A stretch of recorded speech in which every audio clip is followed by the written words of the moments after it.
Before we start this episode, it's time for a reminder of how NordVPN can help Formula One fans all over the world. You know the drill, don't you, Christian? You love getting on an aeroplane and flying around the world. So, tell me 3 ways that NordVPN can make life easier if you're planning on travelling to watch a race. You can change your virtual location, so no matter where you are in the world, you'll be able to log into all the streaming services you use at home and keep up with shows and sports. I did that, Betty, this very weekend on a stag do and watched Formula One qualifying with NordVPN from a bar in Albania. Wow, that is ridiculously impressive. What about another one? Well, you can also switch your virtual location when you're booking flights and accommodation, because some flights and hotels will change price depending on where you book them from. I didn't do that in a bar in Albania because I'd had a lot to drink. Probably for the best. Just don't use your phone. Don't do anything. Yeah, I didn't want to be booking flights. Yeah, exactly. Don't be booking flights when you've had a drink. One more, and please this time, do not mention any merchandise. Fine, if you insist. Number 3, Nord's cybersecurity system, it's a fine system, means you can use public Wi-Fi all over the world and you know your data and your passwords are safe. They also still don't have merch, but given they've helped me this weekend, I'll forgive them. Fair enough. That's very good of you. So to get the best discount off your NordVPN plan, go to nordvpn.com/TFATC. Our link will also give you 4 extra months on the 2-year plan, and there's no risk with Nord's 30-day money-back guarantee. The link is in the description of this episode. Who is your driver of the day, out of interest? My driver of the day, my driver of the day is Max Verstappen, because... And normally that's a boring answer, but it's not a boring answer on this occasion. He had to be perfect to win that race. But I also want to give a shout out when I'm speaking to driver of the day for Yuki Tsunoda. That was my driver of the day. You've just stolen him. No. My driver of the day is Max. If your driver of the day is Yuki, that's fine. No, you have to give one answer and then ask me the question. All right, fine. We can edit this out. No, you're keeping this in. Producer Jimmy says we're not editing this out. Welcome back to the Fast and the Curious for potentially, I'm not going to lie everybody, a little bit of a ropey Imola debrief. I'm Betty Glover and you might be able to hear in my voice, fresh from a hen do in Lisbon. And I'm Christian Hugill and you'll definitely be able to hear in my voice. Literally, hello everyone, as we're speaking right now, 3 hours and 31 minutes after arriving back in the UK after a stag do in Albania. Brilliant commitment from the both of us, because I also landed this morning and we've both managed to watch the race, Christian. I've finished watching the race genuinely 7 minutes ago. So I don't, normally on these debriefs, Betty or Greg will ask me a load of questions and I'll give you an in-depth answer. Good chance I might not know. I've only just finished watching the race. I've also not spoken to you. So what, you got back this morning, did you? Yeah, I landed this morning, yeah. So I've had a little bit longer to process my life than you possibly have. Genuinely, plane landed, got a train out of Stansted Airport, got on the bus out of Liverpool Street Station and started watching the race on the bus. Continued, walked in, literally waved to my flatmate, pointed to my phone, like busy, gotta watch the race. And as soon as I'd finished watching it, you and Jimmy seemed sort of slightly surprised that you hadn't heard from me, but I was like, I was not looking. Because the race was on while I was in midair. From when I landed, the race was on, so I just didn't look at my phone at all. I turned back on mobile data, but it was impossible to get hold of me. I know, well, I was a bit worried. I was like, something happened to his flight? Is it heavily delayed? Is he stuck in the air? Haven't heard from him. Well, you know me with my, if you have a race spoiler when you've not watched it live, it's your fault. This is the first race I've not watched live. I genuinely can't remember the last time I didn't watch a race live. So I thought, I've got to practice what I preach here. So I sat in the airport the other side, going through, turning off my F1 news notifications, podcast notifications, social media notifications. And then as soon as I got to the UK, I was do not disturb mode on phone, didn't look. And it worked. I didn't have the result ruined for me. Well, I really like the fact that we're talking to you straight off the bat of watching it, because it basically means that you don't have any time to process any of your emotions post-race, and we can just get them live from you, your authentic emotion, your initial reaction. Yes. So go on then, let us know, what do you think? Because the ending, Christian, was pretty good. Yeah, I thought it was the worst Grand Prix of the season, all in all. It was quite a dull start. Then it was all quite interesting for a little bit when we were sort of seeing where the Ferraris and McLarens were going to sort of come out. And obviously Oscar managed to undercut Carlos, so that was quite interesting. And then I thought, well, this is done. And I was watching in my room, started doing a few odd jobs in my room as I was watching. And then all of a sudden it was like, and the gap for Max and Lando was like 6 seconds, 7 seconds. And you think, listen, I'm going to have to be saying on the podcast, the gap's got closer and this is great. But, this is Max's win. And then it was like, hang on. Oh, hold on a second. But yeah, exactly. I'm like, no, hang on, the gap's coming down and down and down. And then Harry Benjamin and Corinne Chandok on the Sky commentary for UK viewers was sort of like, this could happen here. And I'm glad they've said that, because I'm thinking the same. It's this could happen here. So yeah, so then the last 15 laps were quite tense and thoroughly enjoyable. But it wasn't a thriller of a Grand Prix, but I think a really significant Grand Prix. Yeah, I didn't think it was a thriller either. And like you, I decided to go out and start sunbathing whilst listening to it. So I was like, do you know what? This isn't a thriller. I'm not overly, bothered about watching it. I'll listen to it and sunbathe as well. And then I was like, hold on a second, I need to go back inside and watch this. You say that it's a significant Grand Prix. Tell us why. Since we started doing this podcast, the sport has been dominated by Red Bull. It is not being dominated by Red Bull now. Max Verstappen won that Grand Prix, but make no mistake about it. How many races has he won where he's had a 15, 20, 30 second, even a comfortable 10 seconds where he could have pushed more?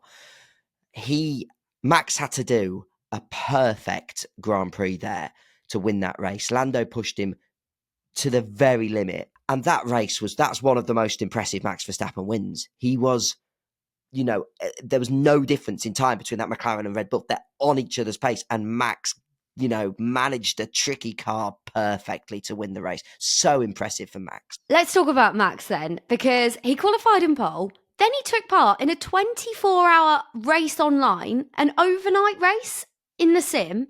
And then he went on and won a real-life Grand Prix, which is just pretty stupid, isn't it? That's just ridiculous. He is some driver. But, you talk about how he had to have a perfect race. He wasn't enjoying the car, though, was he? What was sort of happening there?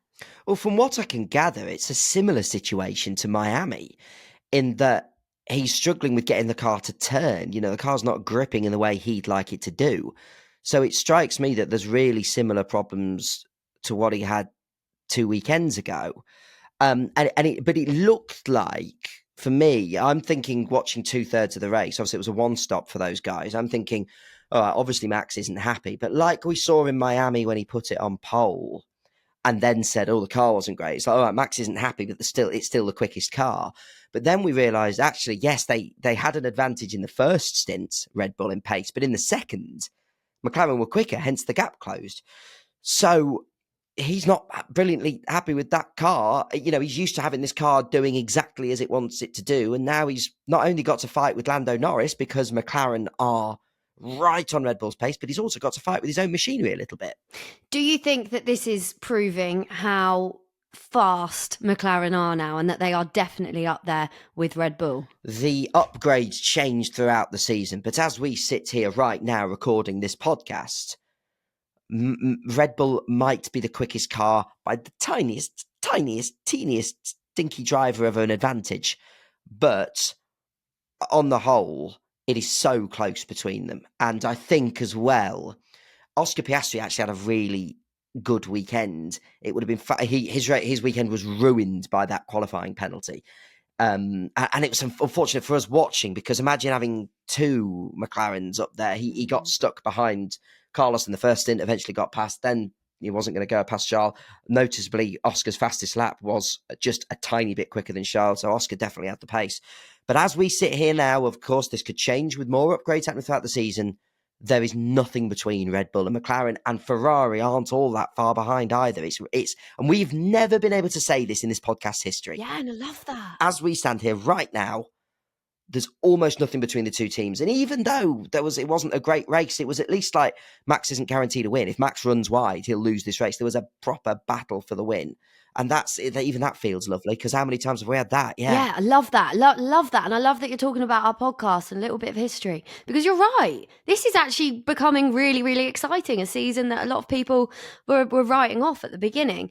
I really liked Lando's response at the end, where he was sort of like, I'm he almost said, I'm paraphrasing this, but like, I'm gutted that we didn't win it. Like, I'm disappointed not to win. It feels really disappointing, having obviously won last time out, but it's what we should start to expect, is this sort of race. And it's quite refreshing to hear that, isn't it? Yeah, and it's a really intelligent assessment from Lando, as you'd expect, because we'll never know. You know, there was a couple of moments he went a little bit wide, almost went on the gravel, potentially took too much out of his car.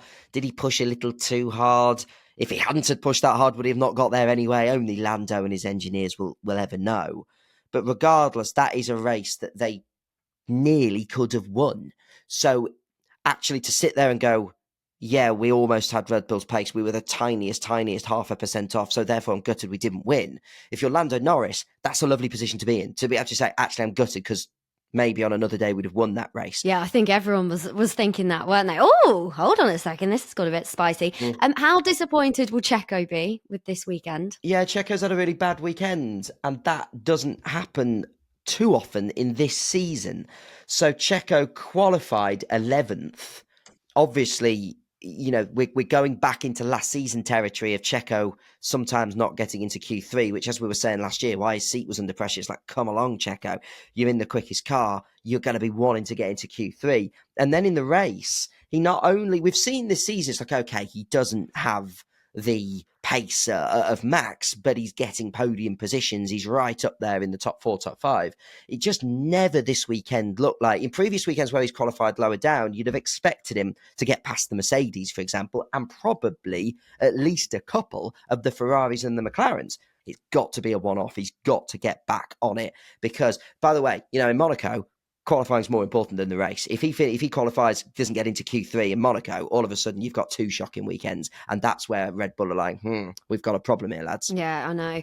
Well, also this result means that Charles Leclerc has overtaken Checo for second in the drivers' standings as well. So Red Bull obviously will not be impressed with that. You've mentioned a lot about upgrades so far. Obviously, a lot of teams have had upgrades. One of those was Aston Martin, and they did not have a good race, did they? Basically, what happens in this situation is teams will put upgrades through their simulators, which simulate what they think will happen.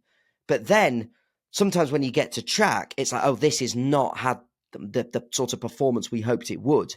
And never at any point this weekend, and I didn't follow it quite as closely because I was wearing a stag do, but it didn't look to me, looking from the outside in, that at any point of the weekend, it was Aston Martin were thinking, yeah, we've made some steps forward here. And obviously then Fernando ruined his race in practice, really. And therefore, obviously, I had an off, wasn't able to get out in qualifying. And Imola's a bad circuit to have a bad qualifying because he's not being able to climb up. But Aston will be disappointed. And Betty, just one thing there, you mentioned Charles. Another weekend where I've actually been really impressed by him, because don't forget at the start of the season, round 1, 2, 3, obviously bar the race that Carlos missed, Charles was being outdone by Carlos Sainz, who was in the form of his life, and everyone was saying, the question I was being asked most at that point was, well, are Ferrari going to be regretting letting Carlos go, not Charles? That's another race now where Charles, like Miami, where Charles really turned it round. Yeah, and you mentioned Ferrari, which brings me nicely on to Oscar Piastri, because he was all over the Ferraris from the off, wasn't he? He had a good race. Obviously disappointing that he came fourth, but good race from Oscar as well. A good weekend from Oscar. He got very unlucky in Miami with the safety car, which took him out of contention. Quite similar last year, Betty, if you remember, where he got unlucky with the safety car at Silverstone last year when we were watching. Got unlucky this weekend with holding up Kevin Magnussen, which is saying in a situation on a tight track, it's a team sport. That's more of a team error when they're not saying, by the way, you've got someone behind you, on a hot lap, get out of the way. Very understandable. These things happen. It happens to everyone at some point. Listen, McLaren have got a car that's delivering now. I said a lot in the winter that if you're Oscar, you need to be improving your race pace, your tyre management. It seems like he's made a step forward with that this year. Probably still got a bit more to come, but he's made a step forward. It's like I said with Lando Norris. It's when this kid will win races. This kid could fight for championships. He's only showing it. So yeah, a little bit more patience required with Oscar. But I'm not going to do the McLaren news jingle because actually, shall I see if my voice can do it? Because I'd be fascinated to see if it can. But the McLaren, the McLaren news. news. Oh God, Oh my my God. voice isn't up to that. The McLaren news is good for them this weekend. They've had a good weekend all in all, even though they've not won the race. You need some lemon and you need some honey and you need to not speak for the rest of the evening, Christian, because that was Do you know what? that was awful. I feel absolutely fine. I've had, 3 days of drinking and talking loudly, but I've not hung over. I didn't go mad. I feel fine, but I sound terrific. So, yeah, I'm too stag do impacted to do McLaren news is what we've learned. And I would like to apologise to our listeners for that. I said Aston Martin had a bad weekend, but the team that probably had the worst weekend, Christian, was probably Williams. Talk to us about that because, yeah, not ideal at all. No, far from ideal. It's just been a dreadful start to the season for Williams. For a team last year that were, regularly with Alex anyway, looking like points.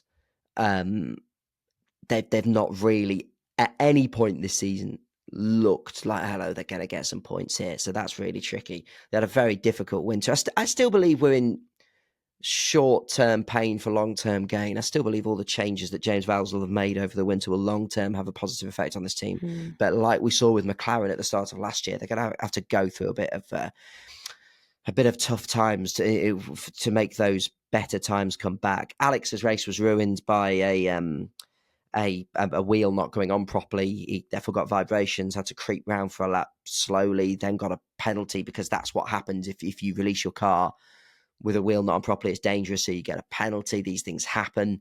So yeah, Alex ended up retiring the car. He was miles out of the race, and Logan again. I don't know whether on the basis of that it looked like really they were the slowest car, but I don't know whether the Williams is the slowest car because, as James Vowles said over the weekend, we're not seeing Logan push it in the way Alex is pushing it. Alex isn't able to push it into the points, but he's at least able to scrap with your Ocons and Zhou Guanyu's of this world. And Logan seems to be able to for a bit, but he still isn't able to put a race weekend together. And it's quite strong. I can't remember of time, maybe other than sort of Helmut Marko at Red Bull, who's quite thick with the criticism he lays on with Checo at times last year. That aside, I'm struggling to remember, and do let me know if I've missed anything here, where a team principal's been quite so direct in saying with Logan, he's in trouble. Yeah, here. I mean, James Vowles is a very direct person, isn't he? Like we know that from his videos, but yeah, very strong to sort of come out and say that, isn't it? But I guess there's so much speculation. So many people have been talking about his future for ages as well. So maybe it's just a case of just laying their cards on the table. I'm speculating here, as opposed to reciting information I've been given. Maybe it's a last throw of the dice from James Vowles. He's very much put his arm round the shoulder of Logan, and maybe if you're James Vowles, you're thinking, well, maybe I do stay.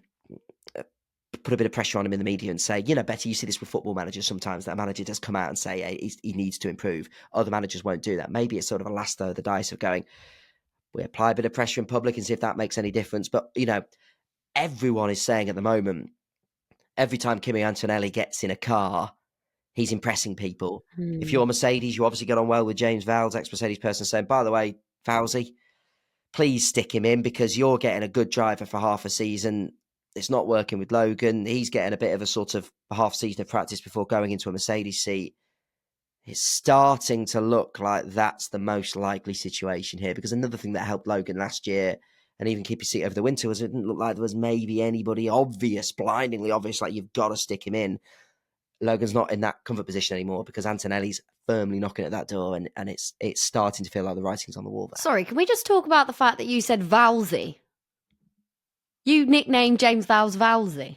Well, I was doing an impression of Mercedes on the phone. Go on, Vowlesy, stick him in. It's not what I'd call him, but I'm imagining if someone's ringing him from Brackley, Hi, Vowsy. How is it, mate? All right. I don't know why they're cockney at Brackney. I don't know. No, he's way too straight down the line. Like, he's way too proper to have a nickname like that. Like James Vowles. Yeah, but I didn't say he called himself that. Yeah, I just don't think people will do it. I might try and find out from Williams if anyone's ever called James Vowsy and report back next episode. Do you know who we can ask? Who can we ask? If everything goes to plan, we are going to be chatting to Alex Albon ahead of Monaco next week. So maybe we could put it to him. You can't call your boss Vowsy, can? Although I say that on this podcast, he started speaking about his boss's underwear. This is Alex Albon we're talking about. He's not got a normal sense of humour. Yeah, exactly. Well, other than that hard-hitting, brilliant journalistic question, do let us know if you've got any questions for Alex Albon at Fast Curious Pod. Get in touch with us on social media. And before we go, Christian, quickly, who is your driver of the day out of interest? I've got a thing to do at the end, by the way. I've got a thing from a stag do that I want to talk about. But my driver of the day, my driver of the day is Max Verstappen. Because, and normally that's a boring answer, but it's not a boring answer on this occasion. He had to be perfect to win that race. He had to control those tyres perfectly. He had to fight with a car that he wasn't happy with.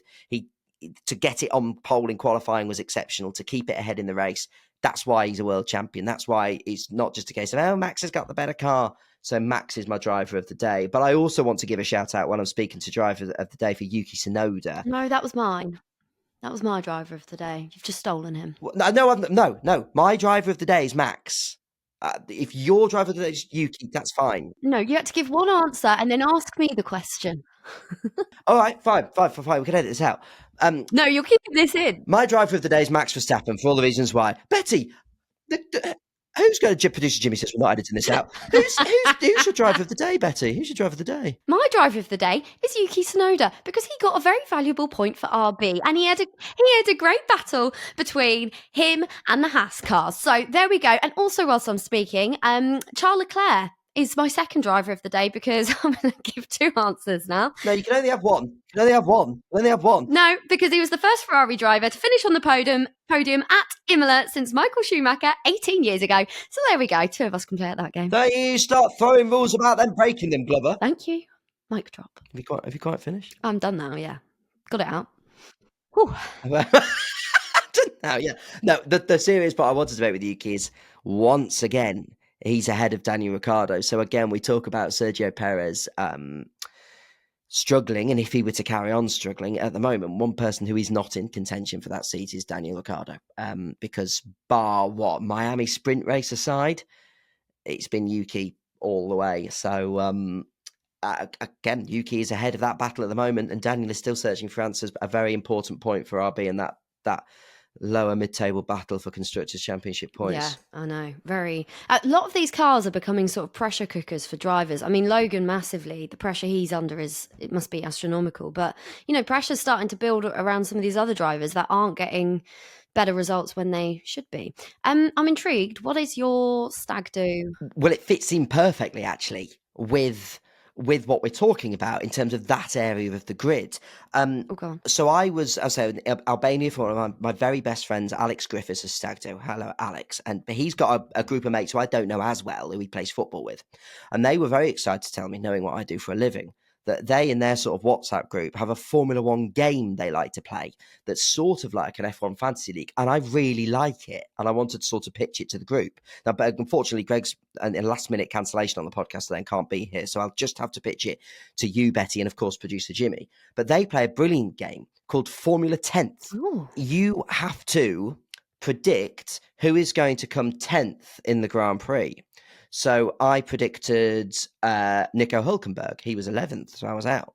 So if I did say Nico had come 10th and I'd accurately predicted that, I'd have got 25 points. Then you have to pick who comes 11th, 12th, and then it goes. If you get the 11th place driver, you get 18 points, and it flows down the rest of the pit lane. So you're sort of basically predicting the back half, Formula 10th. I think that's a good, fun game. I enjoy it. Yeah, I love that. Yeah, let's do it. Let's steal it. Can we steal it off them? I think we can steal it off them, yeah. Should we start it from the next race? Should we do it in the next preview episode, Formula 10th? Oh, the jeopardy. What do I win when I win? I don't know. I could maybe see if one of them can come on to explain the rules. Because I think I've explained the rules right, but maybe I could get one of them on to talk about it. Or failing that, I'll just get a full breakdown of the rules and we'll find a prize for us. But I like Formula 10th. Producer Jimmy, in my ear, do we like Formula 10th? But Producer Jimmy likes Formula 10th, everyone. Producer Jimmy likes Formula 10th. Oh, well, this has been successful. You call the stag do a research trip or podcast creation, content creation trip. Oh, that's good. Producer Jimmy says I can claim it all back on expenses, which, by the way, I don't think team principal Greg James will quite be as firm with, but he's not here. So, yeah, great. We're claiming the entire cost of the stag do back on expenses because we've got a new feature out of it.